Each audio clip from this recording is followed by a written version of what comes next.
আসন্ন 12 ফেব্রুয়ারি জাতীয় সংসদ নির্বাচনে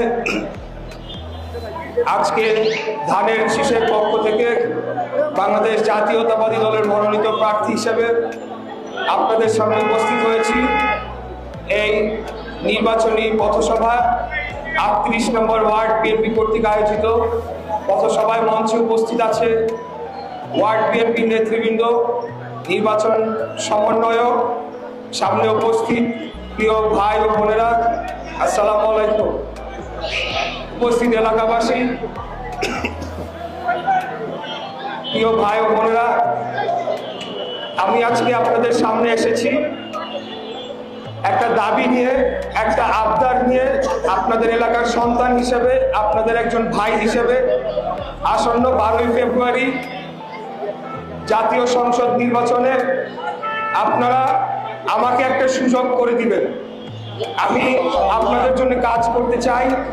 আমি আমার জীবন উৎসর্গ করেছি, রাজনীতি করব, রাজনীতির মাধ্যমে দেশ ও জাতির কল্যাণে কাজ করে যাব এবং আমাদের এই বাংলাদেশকে একটা স্বাধীন, সার্বভৌম, মুক্ত বাংলাদেশ এবং একটা গণতান্ত্রিক বাংলাদেশ হিসেবে গড়ে তুলতে চাই।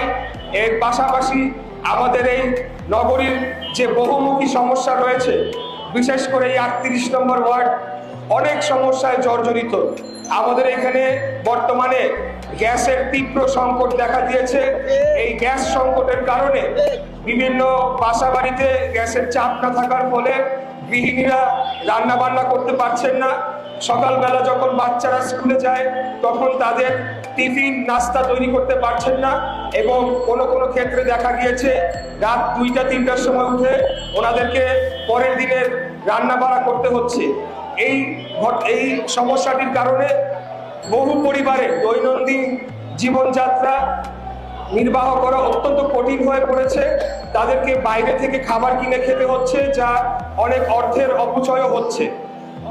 এর পাশাপাশি আপনারা দেখেছেন আমাদের এই অঞ্চলের যে রাস্তাঘাট বহুদিন যাবৎ এগুলো রক্ষণাবেক্ষণ না করার ফলে এগুলার একেবারে ভঙ্গুর দশা হয়ে পড়েছে এবং এখানে চলাচলের প্রায় অযোগ্য হয়ে পড়েছে।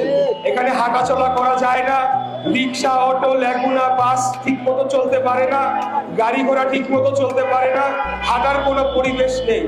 আমরা অত্যন্ত শঙ্কিত। আসন্ন বর্ষা মৌসুমে আগে যদি এগুলোকে ঠিকমতো মেরামত না করা হয় এবং যে ড্রেনেজ, যতটুকুই আমাদের ড্রেনেজ ব্যবস্থা রয়েছে সেগুলো যদি উন্মুক্ত করে, সেগুলো যদি রক্ষণাবেক্ষণ করে সচল না করা হয়, তাহলে আসন্ন বর্ষার মৌসুম